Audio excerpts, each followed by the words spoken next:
Hi friends, good morning. இந்த பதிவு எதுக்குன்னு பார்த்தீங்கன்னா, என்கிட்ட ஒரு 2-3 பேர் மெசேஜ் பண்ணி பாப்பாவுக்கு என்ன ஏஜ்னு கேட்டாங்க. நான் 1 இயர் 4 months சொன்னேன். அப்போது கேட்டாங்க, இன்னும் பாப்பா நடக்கலையா அப்படி சொல்லி. பாப்பா வந்து இன்னும் வந்து செவுரெல்லாம் பிடிச்சிட்டு நடப்பா, ஷோஃபா பெட்டு எல்லாத்தையுமே பிடிச்சிக்கிட்டு நடப்பா, ஸ்டெப்ஸ் ஏறுவா, அதெல்லாம் பண்ணுவாள். பட் அவள் தனியாக எழுந்து இன்னும் நடக்கலை. ஆனால் என் பையன் துருவன் வந்து 1 இயர்லேயே நடந்துட்டான். என் பெரிய பையன் வந்து 10 monthsலேயே நடந்துட்டான்.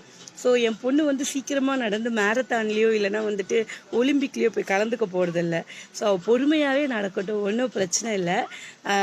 சில பேருக்கு நான் சொல்லிக்கிறேன், யாருமே வந்து குழந்தை நடக்கலையா, குழந்தை தவழலையா, பேசலையா, உன் குழந்தை இன்னும் இதெல்லாம் பண்ணலையா அப்படின்னு கேட்காதீங்க. அம்மாங்களுக்கு அது ரொம்ப கஷ்டமாக இருக்கும். வெளியே வேணா சிரிச்சுக்கிட்டே இல்லை அதெல்லாம் ஒன்றும் இல்லை அப்படி சொல்லிக்கலாம். பட் உள்ளுக்குள்ளே ரொம்ப கஷ்டமாக இருக்கும். ஸோ எல்லா குழந்தையும் எல்லாமே ஒரு ஒரு ஏஜுக்குள்ளே எல்லாமே பண்ணிடுவாங்க. அதனால் யாரையோ எதுவும் கேட்காதீங்க. இது அவங்க தனிப்பட்ட முறையில் என்னை கேட்கும்போது ரொம்ப கஷ்டமாக இருந்துச்சு. ஸோ அவங்க வேறு மாதிரி கேட்டாங்க. அவங்களுக்கான பதிவு தான் இது.